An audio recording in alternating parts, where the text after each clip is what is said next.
You want to clarify your vision, cultivate confidence, and fortify your faith? Then stay with us. Welcome. It's time for Weekend Connection here at BBN. My name is Mike Dyes. Now, let's get connected. Lately, we've been forced to adapt, to change, and for some people, that's been a very difficult adjustment. But it's not just a pandemic that forces us to change. Life is full of different paths, different challenges. The next time, change may come because of the loss of a job, the death of a spouse, or problems in our families. Well, today, look at change, faith, and accomplishing more in your life. Our guest is Ron Alford, a vice president at Southwestern Consulting and co-author of Redefining Possible, Proven Strategies to Break Belief Barriers and Create Your New Normal. Ron, welcome to Weekend Connection. Thanks, Mike. Appreciate you having me. Well, let's start with a very basic question. Why? Why should we try to do more, accomplish more, be more?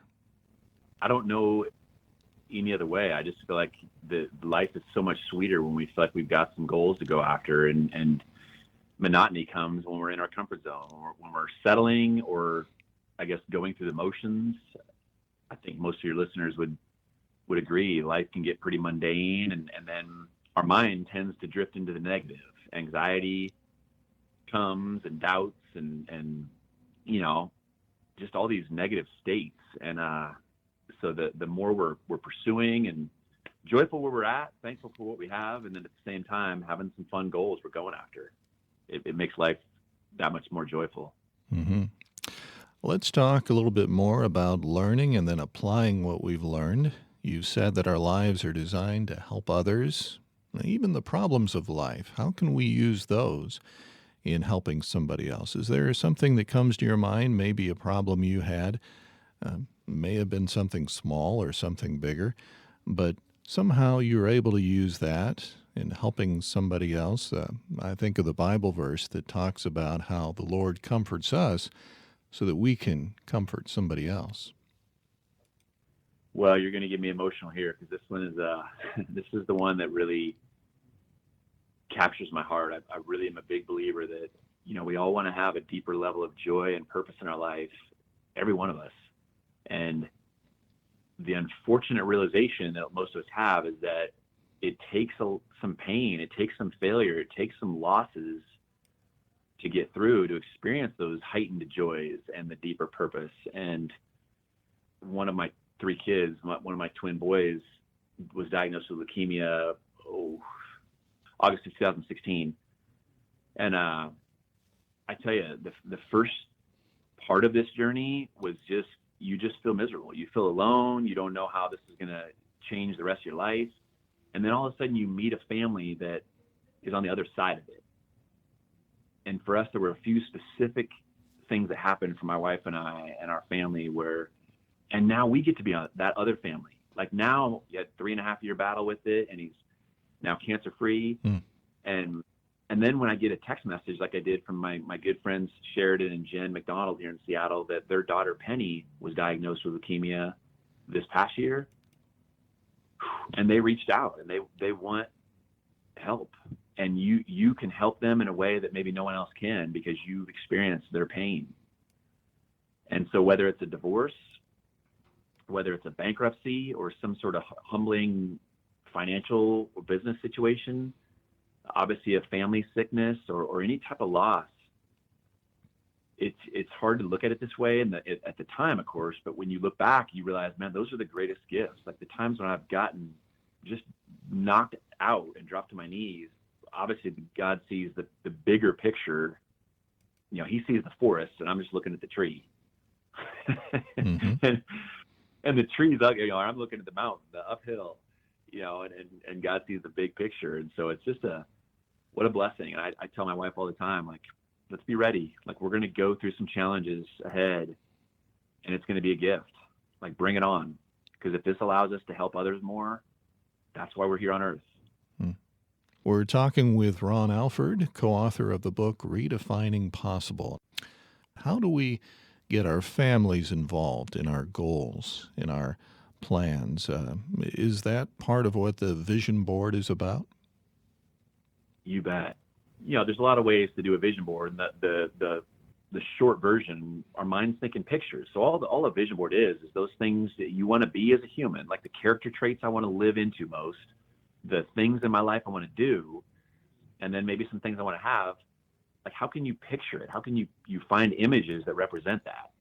So if I want to be someone that is a generous giver, if I want to be someone that's philanthropic and loves to donate time, or someone that's a good listener, someone that's calm, someone that's empathetic or determined, or whatever those things are that you aspire to be, man, you can go on Google Images or Pinterest or wherever and find these incredible Bible verses with images or quotes, and it's putting them on a great board. And then, Mike, your point I love, I think back when my twins were 4, and at the time I was a single dad, and I remember pulling that vision board at the time off my wall probably every 6 weeks, realistically, and we would just lay on the floor and look at it. And the boys would ask questions about certain things on there. And now I can talk about it with my daughter. My daughter's actually doing a vision board. We were working on her pictures. We're getting them printed out, and we're creating her board for her. And so it's just a really neat thing to celebrate. And she's talking about how she wants to practice. She's only 9, so she's talking about how she wants to be better at school and practice hard and be kind to her friends. And oh, thank you, God. If she can work on that kind of stuff before the daunting middle school years arrive, we'll be a little more equipped to handle it. Yeah. And I like the fact that it's a way to clearly define what your goals are visually and to be reminded of them through something like that. We're talking with Ron Alford, co-author of the book Redefining Possible, and I see we are coming pretty close to the end. We have about 6 more minutes, and I thought maybe it would be good to cover some of the things from your book. There are 7 steps, 7 strategies, and let's just go quickly through some of those. Number 1 I see is sharpen your focus. What did you mean by that? Yeah, and if you're okay, Mike, maybe I'll hit the 7th one first. Sure.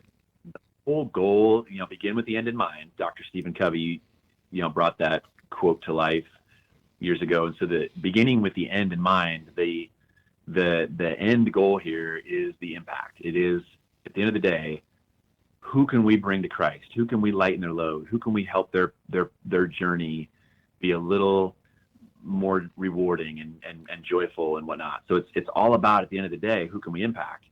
Then there's the 6 keys that lead us to that impact. And so the first one, you just hit it, is absolutely, I'm going to get what I focus on. If I choose to look at all the things I don't have because of the pandemic, well, there you go. If I choose to focus on my physical fitness, it's probably going to improve. But maybe my finances won't, or my marriage won't, so whatever we do choose to focus on is going to be, you're going to see some results there.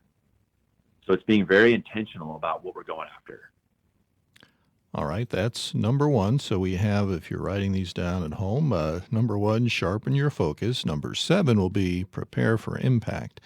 Number 2, own your past, present, and future. You bet. That's crushing blame.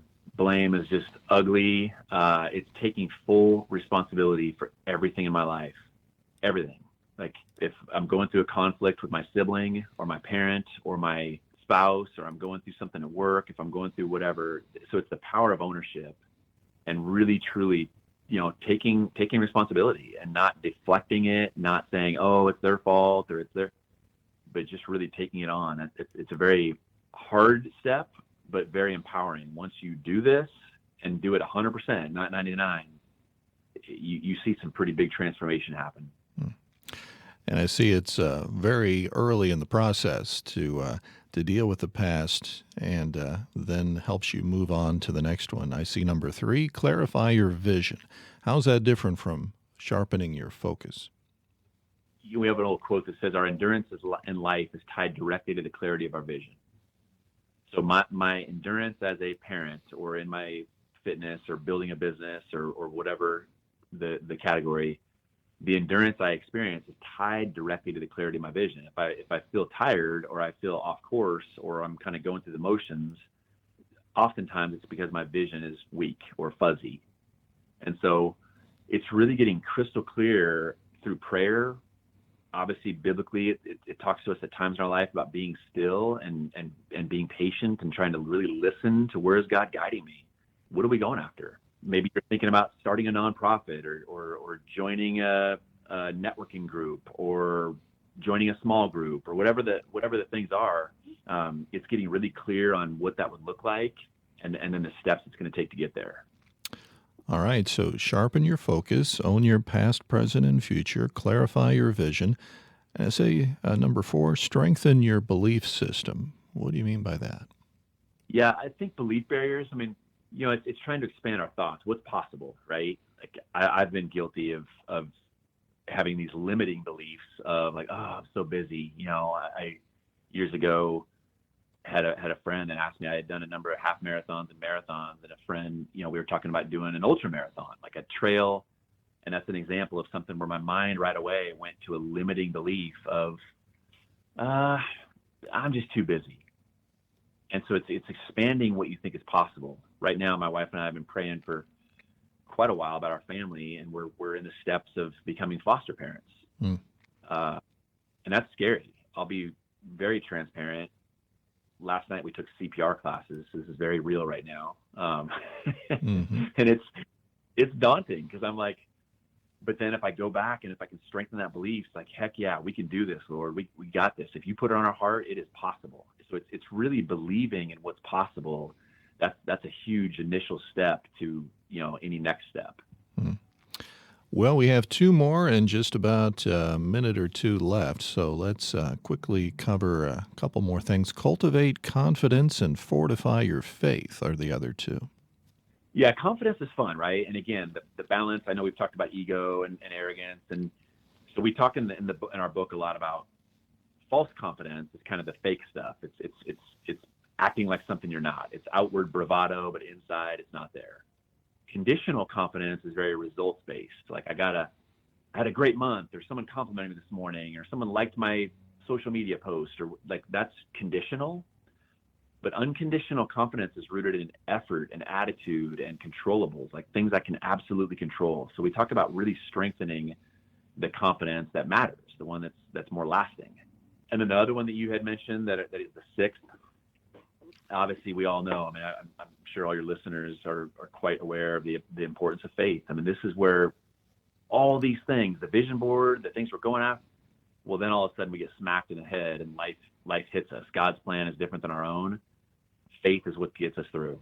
I believe, like being a man or woman of strong faith, and just anyone that's accomplished anything in the history of humankind that is significant, that really was made a big impact on the world, had an extraordinary amount of faith, because it was not easy.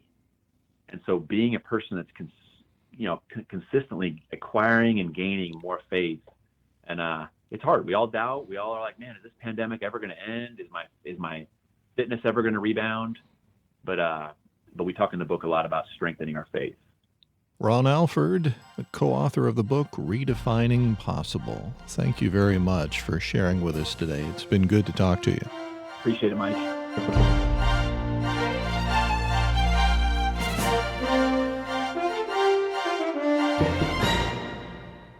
Thank you for listening to this feature, a production of BBN, the Bible Broadcasting Network. BBN provides 24-hour Christian programming, great Christian music, and Bible teaching. Listen to BBN by clicking the link in the description.